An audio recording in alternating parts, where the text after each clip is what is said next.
গত মাস থেকে ভারতের দিল্লি এবং আশেপাশের এলাকায় বায়ুর মান খুবই খারাপ ও গুরুতর অবস্থায় ছিল। বায়ু দূষণের এই পরিস্থিতি মোকাবিলায় সরকার GRAP-3 জারি করেছে।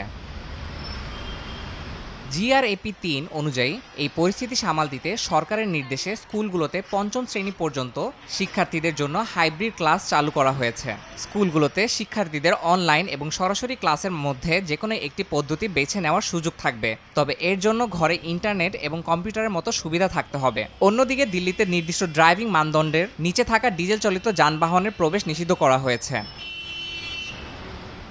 সর্বশেষ তথ্য অনুযায়ী দিল্লির AQI 366, যা খুবই খারাপ অবস্থাকে নির্দেশ করে। এই দূষণের মূল কারণ হিসেবে ফসলের অবশিষ্টাংশ পোড়ানো থেকে শুরু করে অনিয়ন্ত্রিত নির্মাণ কাজ এবং নিষিদ্ধ যানবাহন চলাচলকে দায়ী করা হচ্ছে।